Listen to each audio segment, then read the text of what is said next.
Muy buenas tardes, compañeros y compañeras. Vamos a iniciar la sesión de esta semana, que básicamente, antes de entrar a la parte fuerte que corresponde al curso de análisis multivariados, la idea es hacer un repaso sobre conceptos de estadística, que es muy importante recordarlos, tenerlos a la mano, porque pues son bases, son básicos, como el nombre lo dice, para todos los demás conceptos que debamos de ir abordando.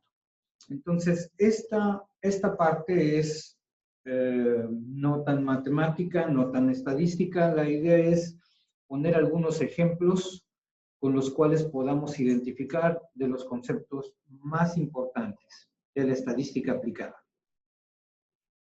Muy bien, todas estas palabras, y todavía faltaron más, son muy importantes en los temas que tienen que ver de estadística y también de probabilidad. Es difícil separar una de otra, estadística de la probabilidad. Ambas son una pareja que está casada. A donde va una, va la otra, y así. Se quieren mucho y se toman de la mano y no les importa que hablen de ellos, ¿no? Y bueno, eso es algo que es importante aquí remarcar. De ahí, yo creo que al momento de observar esta pantalla, muchos de esos conceptos ya los has escuchado, algunos los has trabajado con mayor profundidad, otros siguen teniendo dudas, ¿no? Por ejemplo, a lo mejor uno de los conceptos, déjenme operar aquí mi puntero láser. Uno de los conceptos más importantes y que a lo mejor si has trabajado y conoces mejor es muestra. Y que esta muestra va ligado con otro concepto que se llama población, ¿no? Igual, hay otros elementos aquí dentro de las hipótesis que podrían ser de los conceptos más complicados, lo que es, ¿dónde está aquí? La hipótesis nula, o también la hipótesis nula o de la investigación, que se le llama, o también la hipótesis alterna o del investigador o de la investigadora. Son dos conceptos que también van de la mano, que son conceptos complementarios, cada uno tiene una distinta situación. Y luego se ha observado algún problema porque se confunde la hipótesis estadística, estas son un par de hipótesis estadísticas, con la hipótesis de la investigación, ¿no? Tú puedes tener unos objetivos y puedes tener una hipótesis, una manera como estás pensando que se está generando, que se está dando la realidad, pero eso está muy alejado de lo que son las hipótesis estadísticas. Esto es otro pozole, ¿no? No es lo mismo. Bueno, ya hemos visto, por ejemplo, dos conceptos que fueron los primeros que investigaron, estadística paramétrica y estadística no paramétrica. Pero de ahí diferentes elementos que aquí se involucran y que vamos a ir tratando poco a poco sobre nuestro curso. Pues casi todos ellos van a ser importantes manejarlos. Entonces, mucha atención con lo que vayamos a comentar. Ahorita, antes de cualquier situación, el primer punto que vamos a tocar es la probabilidad. ¿A qué se refiere? Muy bien. La probabilidad es, le llaman una medida de certeza, es decir, de conocer un evento y la probabilidad de que ese evento ocurra, ¿no? De que ese evento suceda. Y la probabilidad se mide en una escala que es de 0 a 1. Esa es la escala en que se mide. No se mide en porcentaje. Luego uno escucha, por ejemplo, en los noticieros, no, pues hay una probabilidad de lluvias del 80%. Bueno, lo manejan así por dos cosas. Primero, porque no saben que la probabilidad es entre 0 y 1. Y bueno, o a lo mejor sí lo saben, es la manera más fácil de cómo el público lo entienda en términos de porcentaje. Pero el término adecuado sería, bueno, existe una probabilidad de 0.8 de que llueva. Existe, mira, si no te pones a estudiar, hay una probabilidad de 0.9 de que repruebes la unidad de aprendizaje de análisis multivariado, ¿no? Mira, si estudias mucho y pasas tus exámenes, entregas tus tareas, tienes una probabilidad que se acerca mucho a cero de que repruebes, ¿no? Muy bien, entonces, aquí podemos determinar dos situaciones. La probabilidad puede ser cero si es un evento improbable, ¿no? Es decir, que no sucederá. La probabilidad de que te encuentres a Dumbo o un elefante volador es cero. Salvo que te tomes alguna sustancia o algo, entonces ahí a lo mejor lo puedes ver, pero en términos reales, en términos donde no haya otra variable que esté modificando el evento, la probabilidad será cero. Y el evento determinístico es el que va a suceder, el que necesariamente va a ocurrir. Es decir, el que va a tener el valor de 1. Eso va a ocurrir. Entonces, como que, bueno, si por ejemplo estás a una cierta altura y te lanzas al vacío, pues la probabilidad de que te vayas a caer es 1. No va a llegar Superman, no creo que te vayan a salir alas, que sean del grupo de los X-Men o X-Woman. Entonces, la gravedad va a actuar y entonces tú lo verás como un evento determinístico, ¿no? Es decir, que va a suceder porque va a suceder. Muy bien. Un ejemplo por aquí. ¿Cuál sería la probabilidad de que en un momento dado tú te ganes la lotería? Bueno, primero lo piensas, ¿no? Ah, pues tengo mucho dinero, y de mi trabajo a lo mejor gano poco, a lo mejor sí gano, pero yo quiero más dinero. ¿Qué es lo primero que tienes que hacer? Pues para tener probabilidades de ganarte la lotería, es comprar un billete de lotería. Eso es lo que primero tienes que hacer. Las probabilidades pueden aumentar o pueden disminuir. Mientras más billetes de lotería compres, mayores serán las probabilidades de que te ganes el premio. Mientras menos billetes compres, pues menores.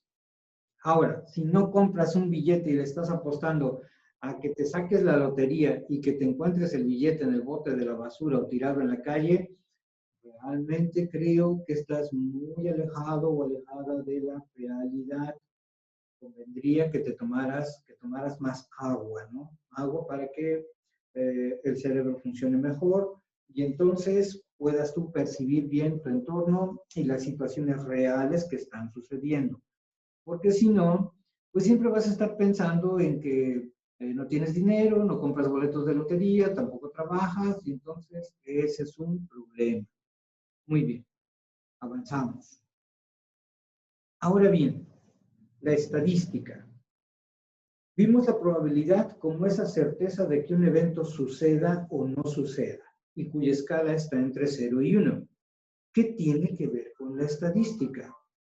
La estadística ha sido llamado también desde sus inicios, por ahí en los años 1749, que es cuando se genera el vocablo como tal.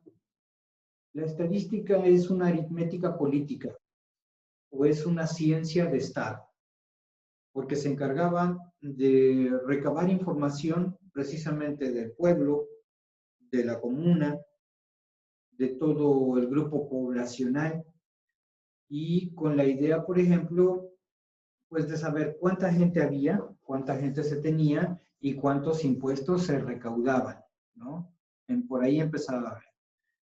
Cuántos hombres había, cuántas mujeres había, cuántos hombres jóvenes que estuvieran para el trabajo, cuántos hombres de la tercera edad, cuántos niños y niñas, cuántas mujeres, etcétera. Qué edades tenían. Y bueno, todo esto de la estadística, en un principio, además de que fue una ciencia de Estado como tal, luego empezó a verse que era una redefinición era la situación de clasificar, agrupar cosas, contar elementos. Hoy en día, la estadística es una herramienta muy poderosa porque precisamente nos permite trabajar con grandes números, diferentes aspectos, muchas áreas del conocimiento, y todo ello poder agruparlo y sobre ello tener una idea de cómo se encuentran las distintas poblaciones, y no necesariamente me refiero a poblaciones humanas. Por ejemplo, cómo se está distribuyendo una enfermedad. Hoy, lamentablemente, tenemos el COVID. Aquí muestro, por ejemplo, una imagen del INEGI, que es el Instituto Nacional de Estadística, y bueno, antes era Geografía Informática, hoy ha cambiado el nombre, y miren cómo, por ejemplo, aquí en este panel aparecen perspectivas en cifras COVID, visualizador analítico, y es que todo esto nos sirve para la toma de decisiones, ¿no? ¿Qué es lo que se va a hacer? ¿Dónde, por ejemplo, son los estados que estamos en semáforo rojo o en semáforo anaranjado? Campeche es el único que está en semáforo verde. Entonces, ¿qué condiciones sanitarias? ¿Cuántos establecimientos se han de abrir? Todo eso son cifras, son números. Y bueno, aquí hay que hacer el siguiente señalamiento. Lamentablemente, aunque nuestros pueblos prehispánicos han destacado muchísimo por el uso de las matemáticas y, por ejemplo, la invención del cero por parte de los mayas, es cierto que nuestra cultura matemática no es la mejor en el país, pero bueno, diferentes problemas pueden ligarse a ese hecho. Hoy lo que tratamos y lo que trata esta clase es no enfrentar los números con el mismo problema de no querer trabajarlos, porque son matemáticas, son estadísticas, sino más bien ver la mejor manera de entenderlos, y verás que con ello es como un juego electrónico, como una forma que también puedes divertirte, es ver el lado complementario de lo que son las matemáticas, y en este caso, las estadísticas. Haciendo un buen uso de ellas, indiscutiblemente vas a tener avances formidables. Muy bien, INEGI también tiene aparte sus revistas y donde tú puedes encontrar gran cantidad de información que te hable acerca de diferentes aspectos. Muy bien, continuamos. Un vocablo muy importante es distribución. Hemos visto hasta el momento probabilidad y hemos platicado un poco también de estadística. Y decíamos que la probabilidad y estadística ya se habían casado, que a donde quiera iban y eran complementarias, ¿no? Se llevaban muy bien y no les importa lo que diga el mundo de ellos o ellas, siguen juntos. Muy bien. Y hay una palabra que une estos dos conceptos, que es básicamente como el anillo de compromiso, ¿no? Y se le conoce como distribución. Es muy fácil, por ejemplo, en la imagen izquierda, que aparece ahí un gráfico de sectores circulares, o también llamado un gráfico de pastel, donde da la idea de que el gráfico está dividido en clases o en grupos, y cada clase o grupo hay un número de personas que ahí corresponde. Entonces, bien podríamos decir que eso representa la edad, bien podríamos decir también que representa el tipo de trabajo. El color azul es un trabajo, el color rojo es otro, el color amarillo. También podríamos decir, si hubiera, por ejemplo, otros colores que tuvieran que ver con el COVID o con otra enfermedad, pues es, por ejemplo, cuántos están con diabetes, cuántos tienen hipertensión, cuántos tienen cáncer, cuántas personas tienen alguna otra afección. Entonces, la distribución es la manera en cómo los elementos o individuos se clasifican en función de unos criterios antes comentados, antes especificados, que se le pueden conocer como clases o grupos. Esa es la distribución. Ahora, Para no caer en la distribución totalmente matematizada o matemática, podemos trabajar con la distribución también desde este punto de vista. Imagínate, de las imágenes que yo tengo aquí en el lado derecho, hay una donde aparece tu cuarto, ¿no? Por ejemplo, imagínate que está tu cuarto y todo está desordenado. Pero dentro de ese desorden tienes un orden, porque aunque llegue un observador u observadora y lo vea así, tú puedes saber dónde está tu espejo, dónde quedó tu computadora, a lo mejor quedó un amigo o amiga por ahí debajo de la cama, no lo sé, etcétera. Entonces, hay un orden como tal. Sin embargo, en la imagen de abajo vemos lo que sería el momento en que llega tu mamá y lo ordena, ¿no? Y entonces cuando llegas y digo, uy, pero ¿qué pasó aquí? ¿Qué le sucedió? ¿Qué pasó? ¿Qué es lo que sucedió? Y entonces ella llegó con otra idea, otra visión de la realidad, acomodó las cosas, pero ahora tú no sabes dónde quedaron las cosas, ¿no? Porque ahora que es ella quien los acomodó. Así es que eso también es un ejemplo de distribución. Igual, podemos verlo en el lado inverso. Alguien que tiene su cuarto, su oficina muy bien clasificado porque a él le gusta ese tipo de orden. Y entonces, así como distribuyó sus cosas, se acuerda muy bien cómo están. Y puede saber si le piden algo, en qué gabinete, en qué, en qué panel, en qué sección se encuentran sus cosas. Entonces, hay personas que les gusta tener todo así regado y esa es la distribución, el arreglo de lo que son sus artículos de primer uso.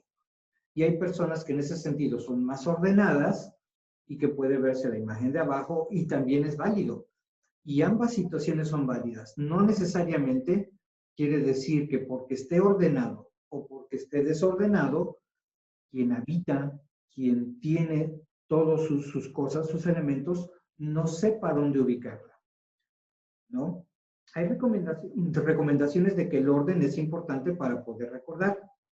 Sin embargo, cada persona podemos tener un orden distinto, no necesariamente el mismo.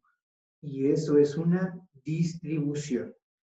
Entonces, vean, una distribución es la clasificación en grupos, en clases.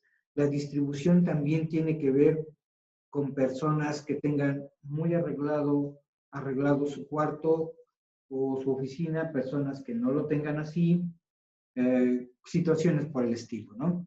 Veamos otro ejemplo. Hay personas que, por ejemplo, podemos ver o saber que siempre llegan tarde, ¿no?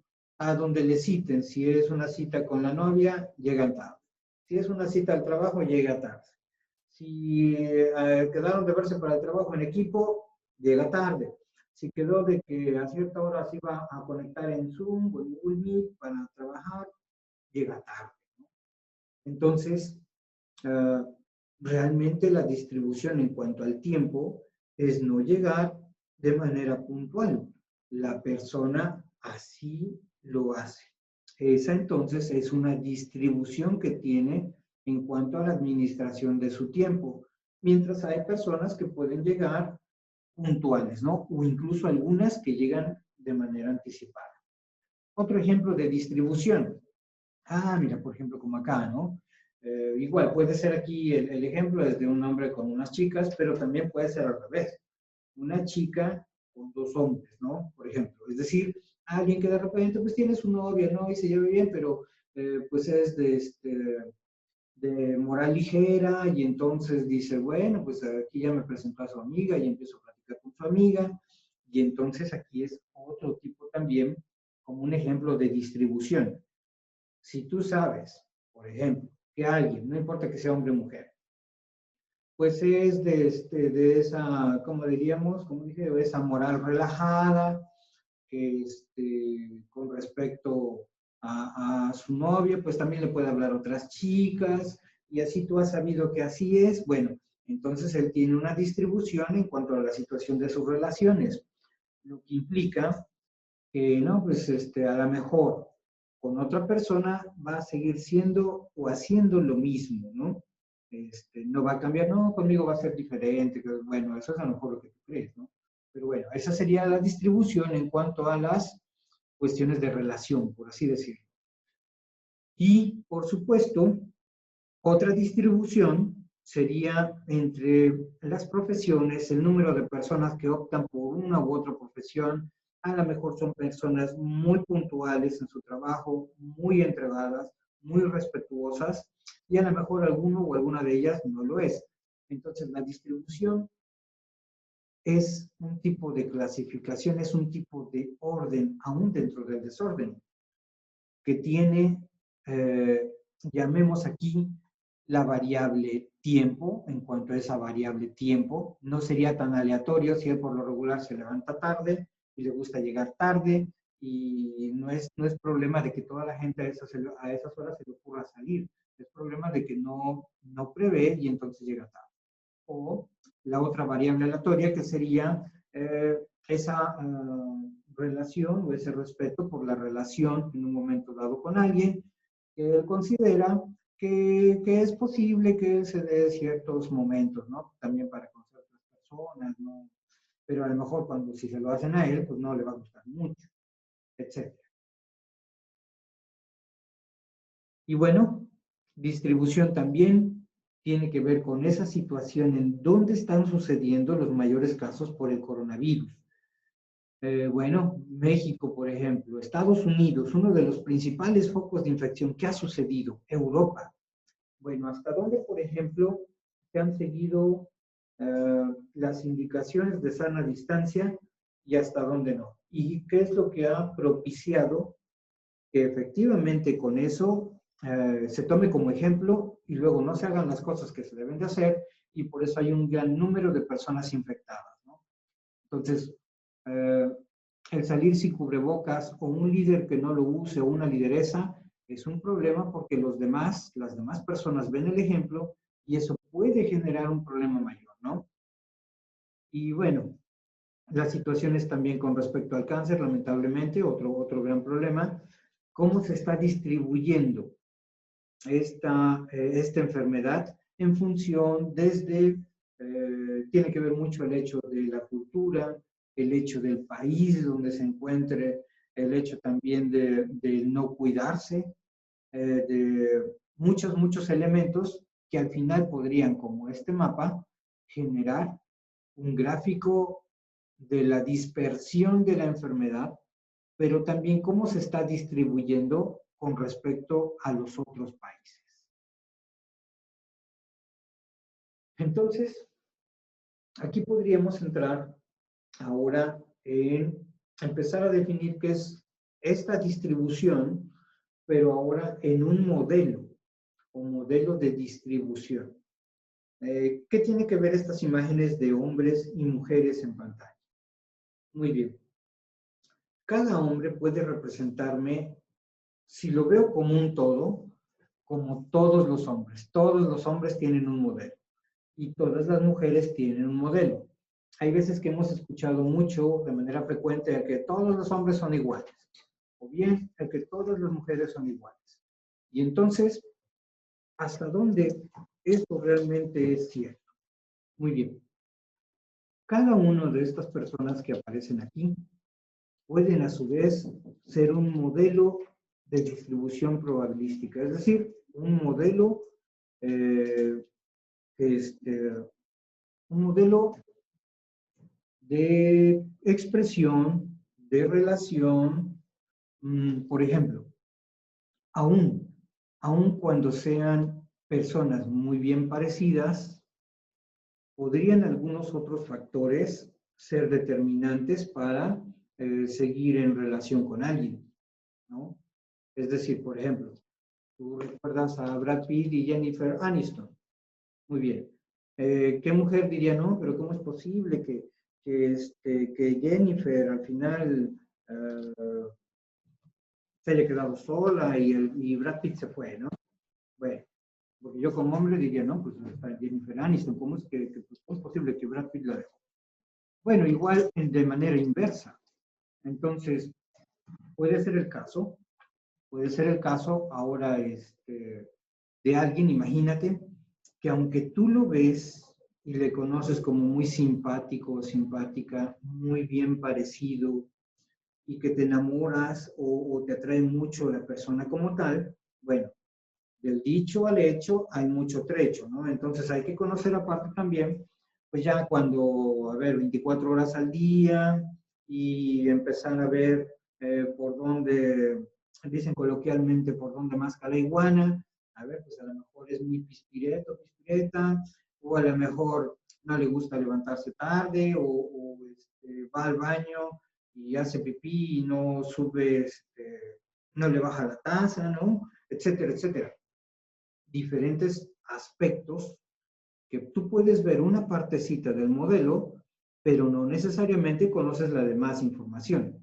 Igual, por ejemplo, en el caso de las mujeres, podríamos tener una situación muy similar, de tal manera que cada una de las mujeres puede representar un modelo de distribución individual y ese modelo de distribución no necesariamente las engloba en un único modelo, sino cada una de ellas puede tener, si bien diferente rostro, diferente edad, puede tener algunos otros elementos que la hagan atractiva para alguien o para algunas otras personas.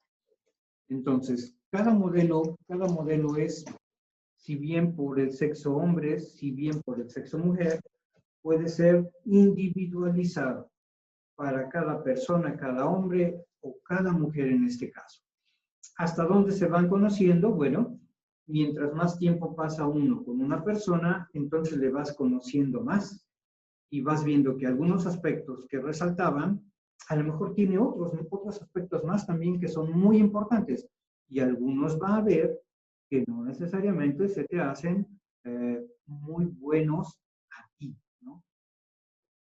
Muy bien, entonces, esta distribución y estos modelos de distribución nos generan formas ya que podemos argumentar como modelos matemáticos.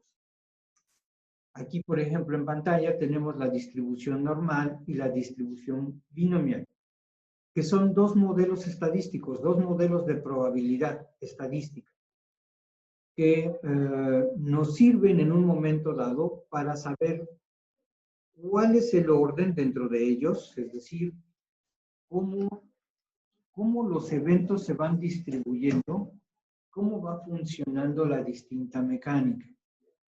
Imagínate, por ejemplo, pongamos el caso de que aquí en la distribución normal, cada una de estas campanas de Gauss fuera una persona, fuera un hombre o mujer, como tú gustes. Lo que nos está diciendo es de que, aunque son personas, aunque son hombres o son mujeres, cada una tiene un modelo de distribución, con una forma acampanada, eso es cierto, pero no necesariamente la misma. Ahora, si lo viéramos desde ese punto de vista, entonces sabemos que son diferentes modelos, ¿no? Ahora, estos modelos de distribución tienen parámetros que van cambiando, que se van modificando. Los parámetros son valores en un momento dado que definen la distribución. De los más conocidos, podemos decir que tenemos la media y la desviación estándar, o bien la varianza, que sería la desviación estándar al cuadrado. Y entrar a este tipo de definiciones, esto sí es un tanto más matemático, pero lo que trata de decir es que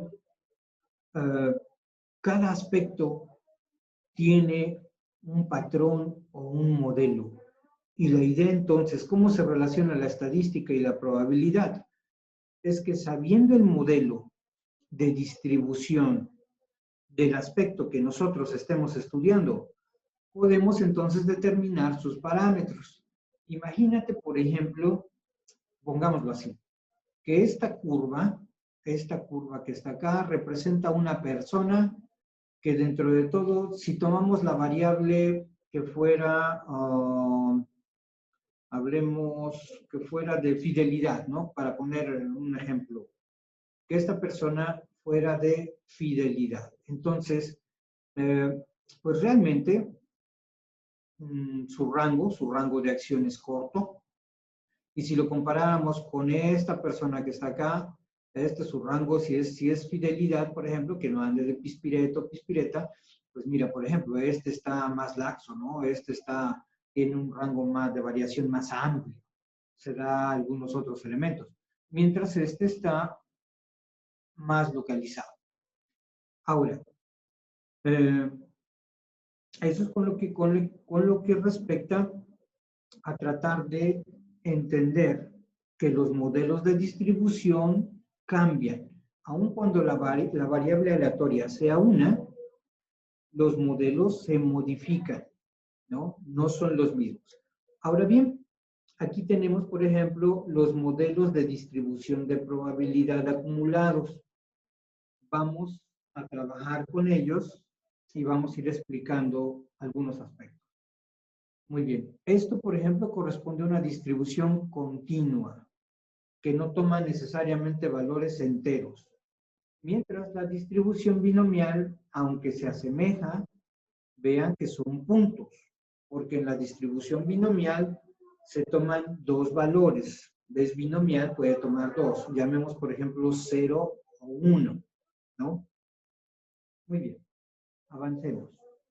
A reserva de que poco a poco vayamos desentrañando algunas dudas, vemos entonces que las distribuciones de probabilidad es un tipo de función matemática. La función matemática tiene que ver con un tipo también de relación. Aquí, por ejemplo, es la relación de unos eventos que pueden ocurrir y la probabilidad asociada a ellos, es decir, la probabilidad de que ocurran. Pongamos, por ejemplo, este primer caso. Los eventos que pueden ocurrir es el 1, el 3 o el 7. Y las probabilidades asociadas son 0.2, 0.5 y 0.3. Cada evento tiene diferente probabilidad. Y vean que es más fácil que ocurra el evento 3 porque tiene una mayor probabilidad asociada de 0.5, ¿no? Y el que tiene menor probabilidad de que ocurra es el 0.2. Muy bien, esta es una distribución, un modelo de distribución de probabilidades. Y si se dan cuenta, habíamos dicho que las probabilidades están en una escala de 0 a 1. Y esta suma de probabilidades, ¿cuánto me da? 0.2 más 0.5 son 0.7. Y eso más 0.3 me da 1.0. Entonces, la suma de probabilidades es 1. Y ahí están distribuidas. Ahora, veamos el caso clásico de un dado. Estos son los eventos asociados al dado.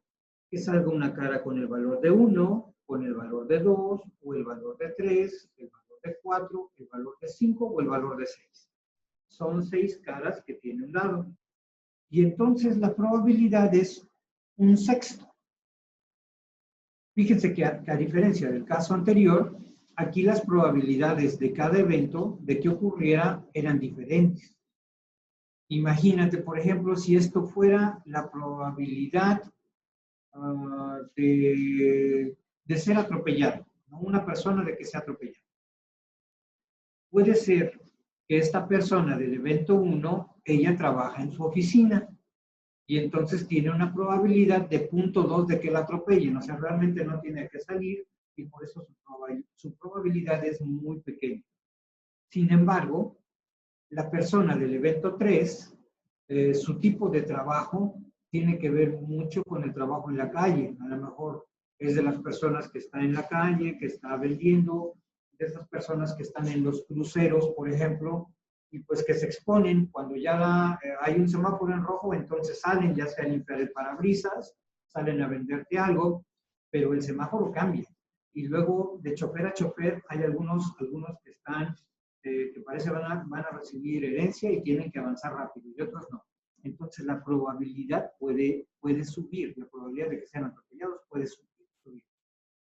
Entonces en el caso del dado, vean que la distribución de probabilidades es uniforme. Cada evento tiene la misma probabilidad, ¿no? Entonces, esta es una función de probabilidad.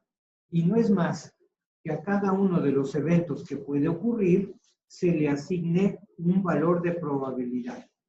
Ahora, la suma de estas probabilidades en la distribución me tiene que dar el valor de 1.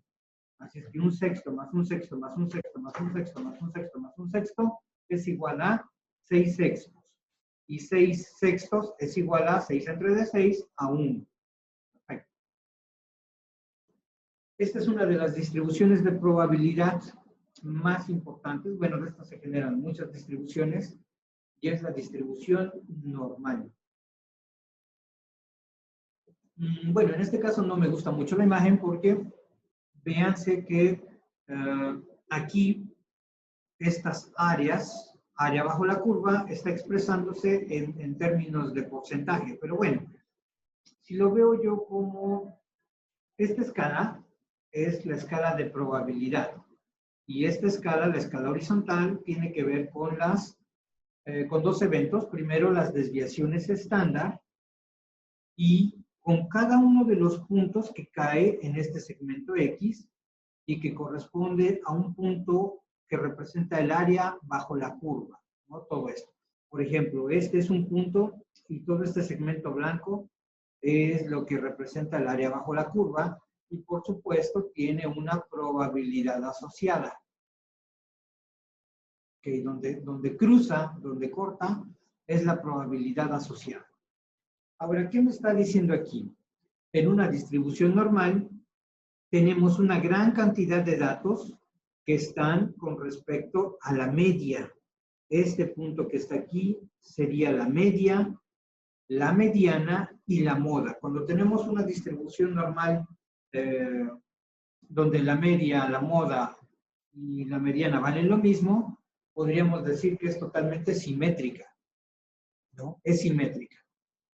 Y bueno, más o menos entre una desviación estándar a la derecha o una desviación estándar a la izquierda, que en este caso se le pone un signo negativo, tenemos el 68.2% de la información. Es decir, este 34.1 más este 34.1 me da ese 68.2%. Si yo aumento una desviación estándar más a la derecha y una a la izquierda, el valor aumenta casi a un 95% de la información. Es más, hagamos ahora nuestra cuenta. Sumemos, por ejemplo, este valor de 13.6 más 34.1 más 34.1 y más 13.6. El valor que me da es de 95.4. Vamos a ver que este valor, esta proporción, va a ser importante al rato que manejemos los valores de alfa, la significancia y algunos elementos más que tienen que ver mucho con esta parte. Entonces, hasta aquí iríamos con que con dos desviaciones estándar tenemos al menos el 95% de la información de este evento, de esta variable aleatoria, que puede ser lo que tú quieras, a lo mejor temperatura, oxígeno, fidelidad, llegar a tiempo, etcétera. Diversos aspectos, ¿no? Las variables aleatorias son variables, pueden tomar, puede referirse a algún aspecto en particular. Muy bien. Ahorita avanzamos, vamos a ver otra representación de la curva gaussiana.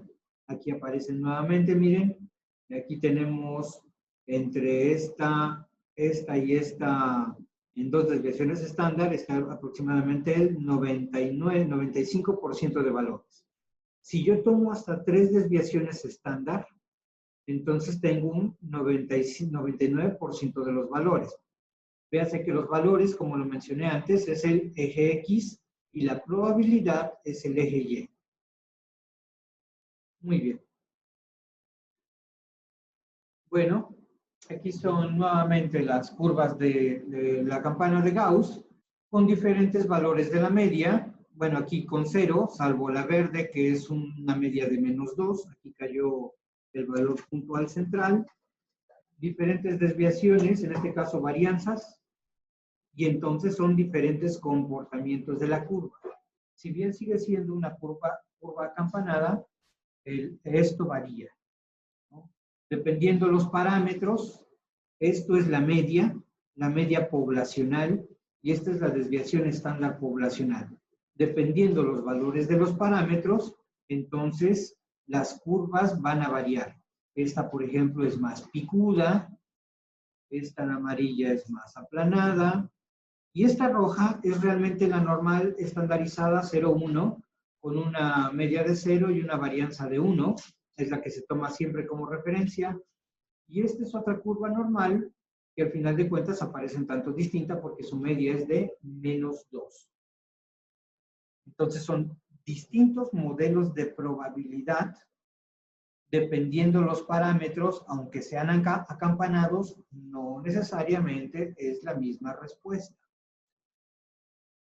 Y bueno, estas son las curvas de distribución o la función de distribución acumulada. Esto nos sirve mucho para calcular probabilidades. Ahorita no lo voy a explicar aquí, lo voy a explicar a lo mejor en la siguiente tabla. Está en este gráfico. Bueno, aquí lo único que quiero remarcar ahorita es cómo esta función de probabilidad, que es normal y que es la normal estandarizada, es decir, con media 0 y varianza 1, muy bien, cómo toma diferentes valores. Entonces, por ejemplo, un valor de 1. Un valor de 1, la probabilidad de que se dé el 1 toma una probabilidad, la probabilidad de que suceda 1 es de 0.24197. Esa es la probabilidad. Ahora, la probabilidad acumulada de que un evento suceda implicaría desde aquí hasta el 1.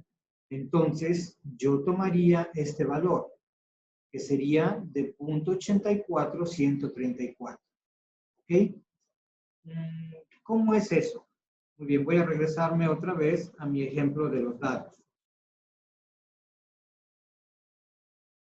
Si yo considero cuál es la probabilidad de que se dé el 1, el 2 y el 3 y el 4, es decir, pero la probabilidad conjunta tendría que sumar 1.6 más 1.6 más 1.6 más 1.6. Es decir, que sería de 4/6. Y si yo divido 4 entre de 6, la probabilidad de que se den es de 0.66666. ¿Ok? Entonces, a eso se refiere. Esa es la probabilidad acumulada. Ahora, aquí lo importante es conocer que los modelos de probabilidad nos sirven entonces para poder determinar, tener sus parámetros y en función de conocer los parámetros, poder asignar probabilidades para que un evento ocurra. Es muy difícil en la vida diaria poder decir que conocemos bien un modelo de probabilidad de algún evento. Eso no es posible. Nosotros tenemos entonces que recurrir al muestreo para tener una aproximación de la forma de este modelo de distribución de probabilidad y con ello tener una idea, ahora sí, de cómo poder calcular una probabilidad asignada a un evento que pueda ocurrir o a una serie de eventos si es una distribución acumulada. Entonces es aquí donde se liga de la probabilidad la estadística, porque la estadística sería esa clasificación de datos, ese conocimiento de los mismos para poder tener este trabajo. Muy bien. Ya casi para concluir, vemos aquí, nuevamente tenemos la misma imagen anterior y ahora véase cómo utilizando unas tablas de distribución normal con media 0 y varianza 1, Si, por ejemplo, yo quiero calcular el valor de 1, sería entonces irme a esta tabla donde busco los valores z, ¿ok? Aquí tiene el valor de 1 y tengo un valor de 0.8413. Eso querría decir, como estoy utilizando esta tabla, me está dando la probabilidad asociada acumulada hasta el valor que yo estoy buscando. En este caso es 1, y entonces aquí busco, y aquí está, 0.8413, 0.8413, ¿no? Ahí coincide. Muy bien. Entonces, igual, cuando yo trabajo con tablas, debo de fijarme la figura que representa. Si yo busco algún valor en particular, esta no es la tabla que corresponde, porque esto me está diciendo que está trabajando con todo lo acumulado, hasta el valor que yo elija. Es decir, toda la parte azul y correspondería a este valor. Si yo únicamente quiero trabajar con este valor de 1, entonces es otra tabla la que yo debo de trabajar. Muy bien. Entonces, por el momento es todo. ¿Dudas, alguna situación? La vemos en nuestra reunión sincrónica. Agradezco a todos ustedes la atención a esta sesión.